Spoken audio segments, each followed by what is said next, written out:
Your doctor wrote 2 words on a notepad: high blood pressure. Then they wrote a prescription for amlodipine, shook your hand, and the appointment was over. You walked out with a pill. No explanation of what it actually does inside your body. No conversation about what created the problem in the first place. Just take this once a day, see you in 3 months. And here's what most men never find out until much later. Amlodipine doesn't fix anything. It manages something. And there's a very specific reason why men who understand that difference get far better outcomes than men who don't. That's what today is about. I've worked with men over 45 for most of my career. The ones who truly get their blood pressure under control, the ones whose arteries are genuinely healthier at 60 than at 55, they share one thing. They understand what's happening. Not just which pill to take, but why it works, and what makes it work better or worse. Before we get into the mechanism, I want to mention something. Over the past year, I put together a written guide specifically on natural approaches to blood pressure support, dietary protocols, specific minerals, daily adjustments that research consistently shows can meaningfully impact arterial health. It covers the things that simply don't fit into a 7-minute appointment. If you want to have it in hand while we go through this, it's linked in the description right now. I'll come back to it near the end. My patients have found it genuinely useful alongside their medical treatment. Now, let's talk about what's actually happening in your arteries. Most men think of high blood pressure as a heart problem. You see the number, you associate it with stress on the heart, and that's fair. The heart is under more strain when pressure is elevated. But the real story starts somewhere else entirely. It starts in the walls of your blood vessels. Your arteries are not rigid pipes. They're living tissue, surrounded by smooth muscle that contracts and relaxes with every heartbeat. When you're younger and those muscles are healthy, they flex naturally. They give. They absorb pressure and release it. But here's what happens over time. In millions of men in their 40s and 50s, the muscles surrounding those vessels start to tighten chronically. They don't fully relax between heartbeats. They maintain a state of low-level contraction, like a fist that never completely opens. Narrow tube. Same amount of blood trying to get through. Pressure goes up. Now here is the precise biological mechanism behind that tightening. And this is where amlodipine enters the story. For those smooth muscles to contract, to squeeze around the artery and raise your pressure, calcium ions have to enter the muscle cells. This is not a metaphor. This is literal molecular chemistry happening thousands of times per second inside your vascular tissue. Calcium ions flow in through specialized proteins embedded in the cell wall. Scientists call them L-type voltage-gated calcium channels. Think of them as tiny, tightly regulated doors set into the wall of each muscle cell. When those doors open, calcium rushes in, binds to proteins inside, and the contraction signal fires. The muscle squeezes. Amlodipine does one thing, and it does it extremely well. It binds to those channels and sits inside them, physically blocking them. Calcium cannot get through in the same quantity. The smooth muscle around your artery cannot receive its full contraction signal. The muscle relaxes. The vessel widens. Blood flows more freely, and your blood pressure drops. What makes amlodipine particularly useful is how selectively it targets these vessels. It doesn't make your heart beat slower the way some other blood pressure medications do. It doesn't affect your kidneys directly. It works on the mechanism of contraction in the smooth muscle of your arterial walls. That specificity is one reason it has a relatively clean side effect profile for most men. But here's what no one told you. The calcium channel is blocked. The vessel is held open. But the reason that smooth muscle wants to squeeze, the chronic tension, the stiffness that built up over years of high sodium, low activity, accumulated stress, gradual arterial stiffening, that's still there. The medication is keeping the gauge in the safe zone. The underlying engine is still running exactly the same way it was. And that gap between managing a number and actually addressing what created it is the gap that eventually catches most men. Let me give you a real example. A man I'll call David, 58 years old.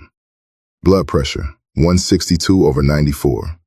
Slightly overweight, high-stress job. Diet built around convenience food. A pattern I see every single week. He started amlodipine. Numbers came down within 2 weeks. David told his wife he was fixed. Stopped reading labels. Went back to his normal routine. Kept taking his pill every morning. 18 months later, he was back in my office. Numbers creeping up again. Doctor talking about increasing his dose. David was frustrated, confused. He'd done everything right, he said. Never missed a pill. Here's what happened. The calcium channels were blocked, yes, but the biological environment around those channels, the sodium overload driving fluid retention, the arterial inflammation from a poor diet, the sustained vascular tension, none of that changed. So the pressure driving the smooth muscle to squeeze kept building underneath, and the medication had to compensate for more and more. David didn't fail. He just wasn't given the full picture. Before we get to what changed for David, let me address the side effects properly, because they deserve a real explanation, not a dismissal. Ankle swelling is the most common, appearing in somewhere between 5 and 10% of people on amlodipine. It almost always creates worry. Men assume their kidneys are struggling or their heart is under strain. Here's the actual mechanism. When amlodipine relaxes the walls of your arteries, it creates a pressure gradient that allows more blood to enter the tiny capillaries at the ends of your legs, your ankles and feet. Some of that fluid seeps out of those capillaries into the surrounding soft tissue. That's the swelling. Your kidneys are not involved in causing this. Your heart is not in danger. This is a peripheral vascular effect, not a systemic one. Elevating your legs for 30 to 40 minutes in the evening helps significantly. Some men find that moderate walking during the day improves circulation enough to reduce the effect. For most men, this side effect diminishes on its own within the first few weeks as the body adapts to the new arterial tone. Flushing, warmth in the face, redness, a feeling that your skin is running hot, can happen in the early weeks. Your arteries are wider than they've been in a while. Blood is reaching capillaries in your face and neck with more ease. Your body is recalibrating to wider arterial diameter as its new baseline. For the vast majority of men, this fades without any change in dosage. If you've taken ramipril or another ACE inhibitor before, you know the cough. That persistent, dry, throat-irritating sensation that follows you everywhere. Amlodipine does not cause this. The mechanism is entirely different. Many men are switched to amlodipine specifically because the cough on their previous medication became intolerable. One warning I want to be direct about. Grapefruit juice. There's an enzyme in your gut wall and liver called CYP3A4.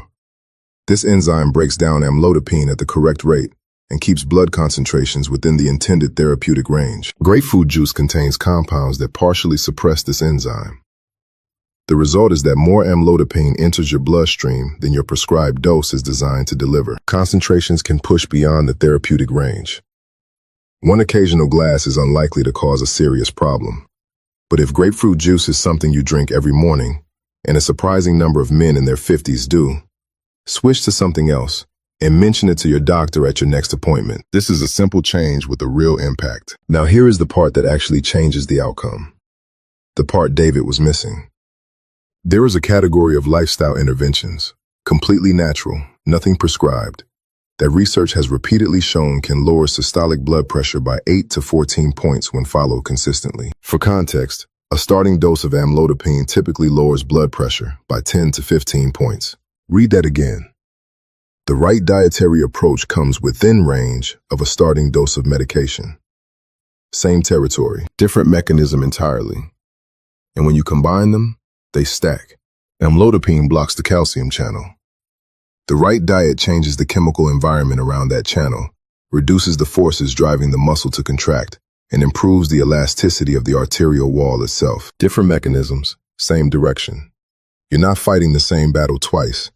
You're opening two fronts simultaneously. The most rigorously studied dietary approach for blood pressure is called the DASH protocol. Dietary approaches to stop hypertension. Not a trend, not a social media diet. Studied for decades by institutions specifically focused on cardiovascular outcomes. The principle is built around three foundational levers. Sodium, the most powerful single variable. Most men I see are consuming between 3,000 and 5,000 milligrams of sodium daily, often with zero awareness of it. The target for meaningful blood pressure management is under 1,500 milligrams. The mistake most men make is attacking the salt shaker. That's not the main source. The top contributors are processed foods, canned products, commercial bread, deli meats, restaurant meals, and takeaway food. The salt you consciously add to your plate is a small fraction of what you're actually consuming. One change that makes a disproportionate difference. Cook at home 3 to 4 nights per week instead of ordering in. When someone else prepares your food, you have essentially zero control over sodium content. A single restaurant meal can contain 2,000 milligrams or more. A plate of pasta at a chain restaurant can contain close to your entire daily allowance before you've even looked at the menu. At home, you are in control. That shift alone, for many men, produces visible movement in blood pressure readings within 2 to 3 weeks. Potassium. Genuinely underappreciated. Potassium and sodium operate in direct competition in your cardiovascular system. Higher potassium intake signals your kidneys to excrete more sodium. Less sodium retained means less fluid volume, less pressure on vessel walls. Think of potassium as the counterweight to every milligram of sodium you consume. Bananas get all the attention, but avocados, sweet potatoes, spinach, white beans, lentils, and plain yogurt are actually higher sources. The goal on DASH is 2 potassium-rich foods at most meals throughout the day. No obsessive tracking, just something green on the plate and deliberate variety. Magnesium. This is the one that surprises men most consistently. Magnesium is directly involved in the relaxation of smooth muscle tissue, including the muscles surrounding your arteries. The pathway is different from amlodipine, but the directional outcome is the same. Vessel walls under less tension, more capable of relaxing and widening in response to blood flow. Research suggests 200 to 400 milligrams of supplemental magnesium daily can reduce blood pressure by 2 to 4 points in people with low levels. And studies consistently show that a meaningful proportion of men in their 40s and 50s are below optimal levels without knowing it, because magnesium deficiency doesn't announce itself clearly. Food sources include dark leafy greens, pumpkin seeds, almonds, cashews, and dark chocolate with 70% cacao or higher. If you're adding a supplement, magnesium glycinate or magnesium malate tends to absorb better than magnesium oxide. Worth discussing with your doctor, especially if you're on other medications. Combine sodium reduction, potassium optimization, and magnesium support with amlodipine, and you're doing something fundamentally different from just blocking a channel. You're reducing the biological pressure that drives those vessel walls to want to squeeze in the first place. The medication manages the output. The lifestyle works on the input. Quick question while we're here. When your doctor prescribed amlodipine, did they spend any time talking to you about diet? Specifically about sodium reduction or a dietary protocol for blood pressure? Write yes or no in the comments. I've been asking this across my videos for months. The pattern in the responses tells me a great deal about what's missing from these appointments. Now let me give you the week-by-week timeline. Because understanding what to expect removes the anxiety that leads men to stop their medication too early. And stopping amlodipine without your doctor's guidance is genuinely dangerous. Days 1 through 3. Amlodipine is building toward therapeutic level. You may see a small shift in your numbers, or none at all. This is completely normal. Do not adjust the dose. Do not add a second pill, because nothing appears to be happening. Stay consistent. Days 4 through 7. Blood levels are approaching steady state. Meaningful movement in your pressure readings should begin during this window. If ankle swelling appears, it's most common at this stage. Keep your legs elevated when resting in the evening. It will typically ease within 2 to 3 weeks. Week 2. Flushing begins to ease as your body adjusts to wider arterial diameter as its new baseline. If you started dietary changes alongside the medication, particularly sodium reduction, you may notice your numbers becoming more stable throughout the day, not just lower on average. Less spike in the morning, less variability between readings.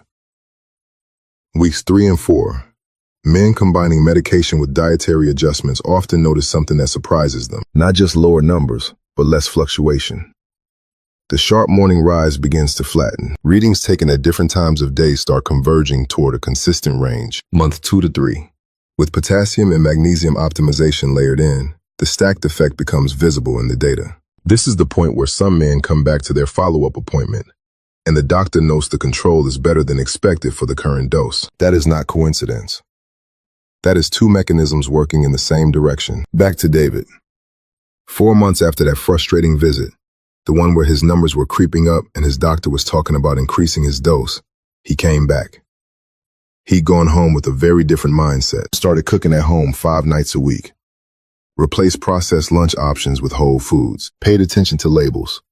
Started taking magnesium glycinate before bed. Dropped the daily grapefruit juice. 3 months later, his blood pressure was lower than it had been when he first started medication, 2 years earlier. His doctor reduced his amlodipine dose at that appointment, under medical supervision, done gradually, with careful monitoring. David wasn't a special case. He wasn't lucky. He finally had the complete picture. And one more thing, because I want to say this clearly before we close. Never stop or reduce amlodipine without your doctor's explicit guidance. Even if your numbers look perfect, even if you feel completely fine, especially then. The reason you feel fine is precisely because the medication is doing its job. Stopping it suddenly can cause a rebound rise in pressure that is potentially dangerous. Any changes to your dosage are a conversation between you and your physician, with monitoring and a clear plan. What you can do, starting today, is create the conditions under which that medication works most effectively, at the lowest necessary dose, for as long as possible. The pill is the floor. Your choices determine the ceiling. If you want the full written protocol, the specific dietary targets, the mineral framework, the practical daily adjustments that support what amlodipine is already doing, the guide I mentioned at the start of this video is in the description below. It covers the DASH framework in full detail, the specific magnesium and potassium targets, and a practical week-by-week approach designed specifically for men in their 40s and 50s. Everything in it is built to work alongside your prescription, not against it. If this gave you something useful today, hit the like button. It helps more men in this exact situation find this information when they need it. Send this to someone who recently started blood pressure medication and still has questions. I'll see you in the next one.